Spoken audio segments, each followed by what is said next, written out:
What's up, guys? So this is effectively going to be part 2 of my rear diffuser video. In my first video, I showed you how to build your rear diffuser and how to get it to this point. This is basically just foam board and tape, so make sure you check out part 1 if you're interested in that. In this video, I want to focus primarily on how to coat it in fiberglass as well as add truck bed liner to make it extra durable. So with that being said, I'm going to get started here in a minute.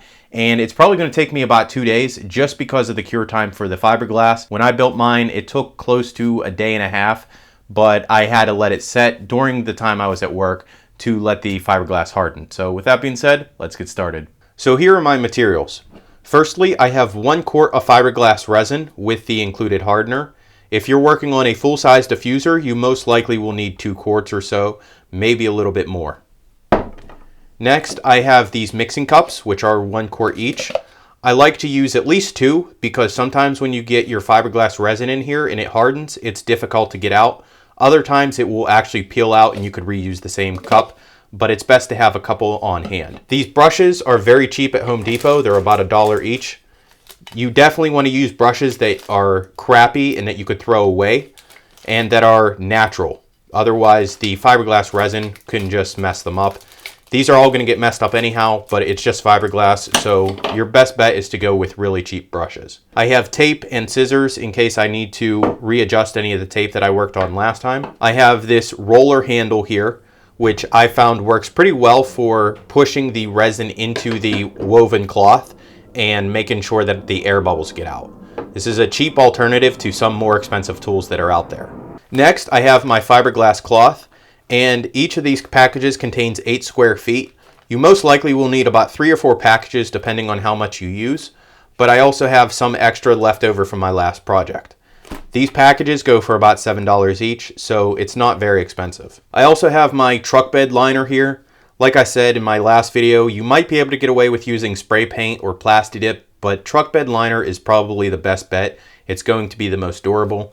And lastly, I have my respirator here. You definitely want to use a respirator that specifically blocks against vapors and toxic chemicals. So the first thing I want to do before I start fiberglassing is go over my tape work from the last time and make sure that it looks good. There are some areas that it has started to peel, like this area here. I'm going to trim that off with a razor blade, as well as here. It already has tape underneath, so it's really not important if I cut that off. It's fine. There are some other areas that are peeling up a little bit, which I'm just going to push back down. If you don't fiberglass right away after you apply your tape, it is possible that it will start peeling a little bit, but after you fiberglass, that'll be perfectly fine.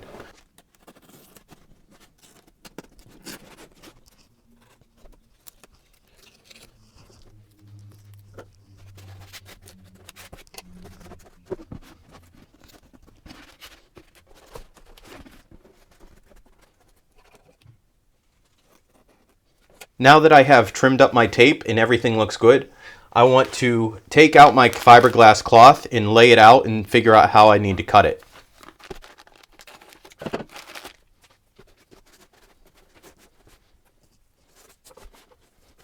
So as you can see, 8 square feet is actually quite large.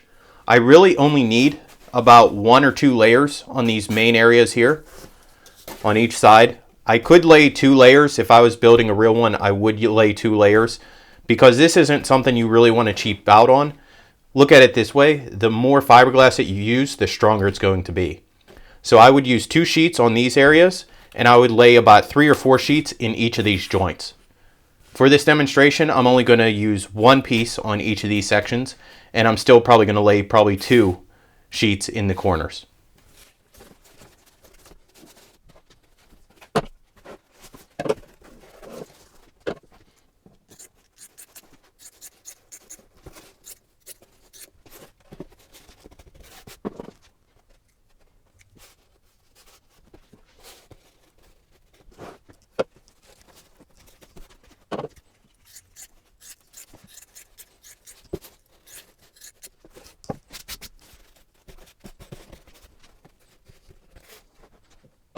Next, I need to cut pieces to actually fit over these stabilizers and meet up with the 2 pieces of fiberglass that will be laying across the bottom of my diffuser.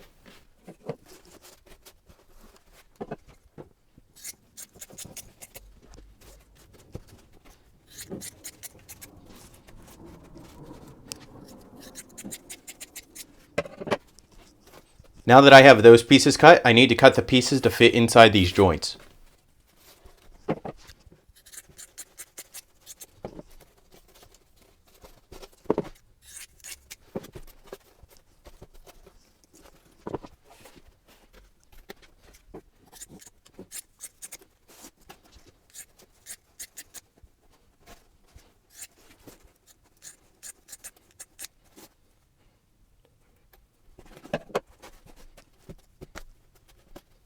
It's okay if the pieces that you cut aren't all the exact same dimension, because it's fiberglass cloth, and once you add the resin, it's going to become one piece anyhow. So now that you've made sure your diffuser is ready to go and you have all your fiberglass cloth cut, you need to mix your fiberglass resin. But before you actually mix it, you want to make sure that you have absolutely everything ready to go and be ready to work fast, because it has a very limited work time. And that means that it's going to start setting as soon as you mix in the hardener. And you might have 10 to 15 minutes before it actually sets and isn't usable anymore. I forgot to mention earlier, but you definitely want to have gloves to work with this stuff, because it can stick on your skin and cause a mess. So I have my fiberglass resin here, and the mixing instructions are on the back. There are different instructions depending on how much of it you're mixing, but it says for 1 ounce I need to add 10 droplets of this hardener, and I'm going to use my cups here, which are graduated, for that. And the lowest marking is 4 ounces, so I'm going to add in 4 ounces, and obviously I'm going to multiply my hardener, and I'm going to add 40 drops of hardener. Now before I actually open up this resin and mix in my hardener, now would be the time to put my mask on. You are still in my mind. The truth is so hard to find. With all the things that's going on, I lost track, I felt so strong. I got you on my mind, but something's been done wrong. Sometimes I've been thinking of what to make of me and my memories. Sometimes I've been thinking of, dreaming of what it could have been besides memories. 'Cause I still need you.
My fiberglass is starting to set up now, so before it actually hardens, I want to cut off any extra strings and stuff like that, because it's a lot easier to cut now before it actually hardens. This is also the time to smooth out your fiberglass as much as possible and get out any wrinkles or anything like that. It's not going to be perfect, but as long as you don't have any major bumps, you should be good.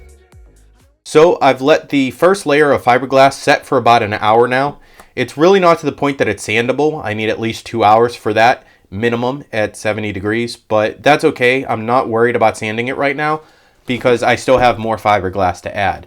The next thing I'm going to do is take these pieces of cloth here from my bottom, and I'm going to wrap them around the top. Now, you don't have to do this. You could easily cut these off and it won't make much of a difference. I chose just to wrap them around for extra strength. And I'm going to blend these in with the rest of the resin that's going on the top of this diffuser. Now, this is the only fiberglass that I'm going to add to the top of the diffuser. Since it's not in contact with the ground or anything like that, it really doesn't need reinforcement of fiberglass, but I will coat it in resin. Now I'm going to coat this entire diffuser in resin, even the areas that don't have fiberglass cloth added to them, because the fiberglass resin is still going to add some rigidity to it, and it's more importantly going to waterproof it. You want to make sure that you waterproof this whole area so that this tape doesn't peel off and so that the foam board doesn't get waterlogged.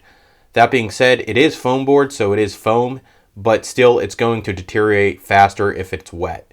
If you coat everything in fiberglass and in resin, it's going to last much longer.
So it's been about an hour and a half later, and the top of this diffuser is now hard. It's a little bit tacky in some areas, but it's fine to flip back over. So I coated the top completely in fiberglass resin, and I also got all of the sides around. So I'm going to flip it back over. And now I want to add fiberglass cloth to each of my stabilizers here. And I already pre-cut some of these pieces to fit in. So before I mix up my fiberglass resin, again, because I have a limited time to work with it, I want to plan out where I'm going to place each of these pieces of cloth. Whenever you're laying these, you want to make sure that you don't go past this fin, either on the back or the bottom, because that just adds a lot more work for you, and you'll have to sand it down later if it sticks out. If you put it like this, and you have this sticking out, then you're going to have to trim it off later, which is a headache. You'll probably need a Dremel tool. So before you do that, you just want to plan out where each of your pieces is going, and you could cut them to fit. They don't all have to be the same size. It really doesn't matter. It's okay if they overlap some. Like I said, this is going completely under your car, so after you coat this in resin, as you can see even on this first layer, once you coat it with resin, and especially after you add your bedliner, it's really not going to show that there are multiple layers of fiberglass. It's all going to kind of blend in together. Obviously, you want it to be somewhat smooth. You don't want it to end up jagged, because that will show, and that could create weird shadows and things like that. But as long as you do a half decent job, you'll be fine. So what I'm going to do is just plan out where each of these pieces of cloth is going to go. Make sure they're all cut appropriately, and then I'll mix up my resin so I could do it all at once and I don't have to stop.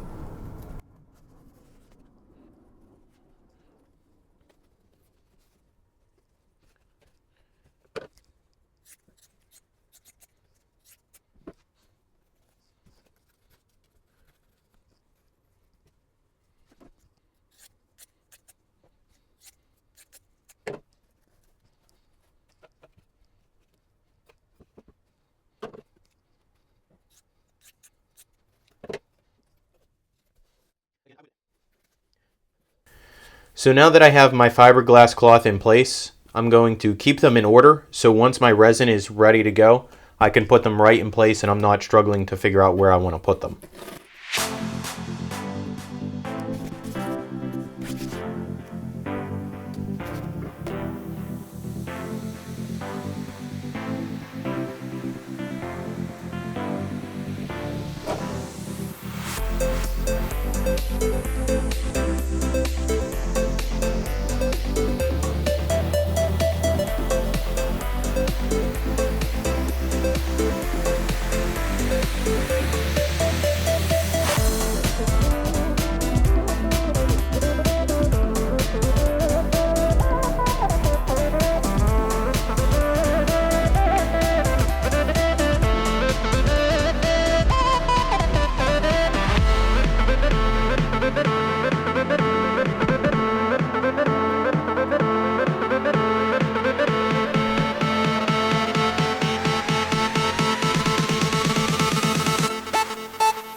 Alright guys, so it's the following day. I let my fiberglass set up and cure overnight, and all I have to do at this point is add my bed liner. But before I do, I want to show you the fiberglass. So this is what I have. I have a couple sheets, as you saw in the joints here. I only have one piece in these main areas. If you're building your own, you could add more if you'd like. You could really use as much fiberglass as you like, really. It just adds cost to it. But as long as you use a good bit of resin and solid fiberglass cloth, you should be good to go. And as you can see, these are very stable. I'm using a fair amount of strength right now, and it's really not moving. It's not going to break off. So this is a very good way to build a diffuser. I know it's foam board, and you might be worried about that, but if you do your fiberglass work good, then you'll be fine. By the way, I am not a fiberglass expert by any means. I haven't used fiberglass in several years, but that's why I have some drips around here and stuff like that.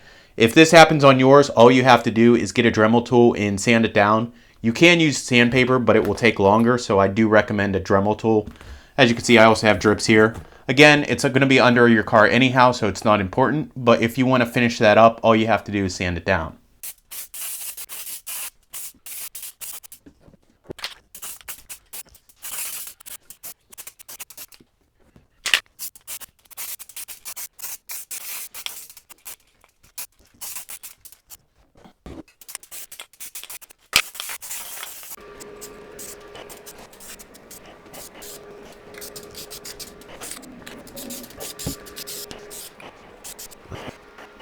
So here's my finished product. And this is one layer of the bed liner. I recommend putting at least 2, maybe 3 layers. I actually ran out halfway through because I only had a little bit left in the can, but I finished up the rest of it with black paint. The other thing to keep in mind is once this is mounted underneath your car, you're really not going to see all that much. It's going to be kind of in the shadows, so it's okay if it doesn't look perfect. But again, you could finish this as much as you'd like. You could add more resin, continually sand it down. You could even add Bondo if you like and sand that down. But it's really up to you how finished you want it to look.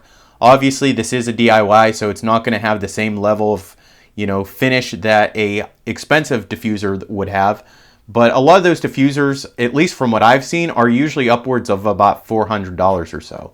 So this isn't really a bad idea. It's a budget DIY, and I've been happy with the results. As I said in my previous video, the one on my car has been on for about 3 years now, and I've had no real issues with it. I might be switching it out this summer to something else, but we'll have to see. So I hope you guys enjoyed this video, and I hope you learned something. If you have any questions regarding the process or the materials that I used, you could ask them in the questions below or send me a direct message. I want to thank you guys for watching, and I'll catch you guys next time. Now, the reason I'm so excited about the Grand Tour is because it promises to be what Top Gear used to be. The 3 boys are back. The opening was awesome. I loved how they were all driving together and they just kind of met up, and then they drove into basically a concert that looked like it was out of Forza or something. It was awesome. But I really like the opening. It shows that they're back. The 3 of them stuck together through thick and thin, and now they all are on Amazon Prime, which is going to be awesome. And I think they really made the right decision to hold out. I'm talking about Hammond and May. They definitely made the right decision to stick by Clarkson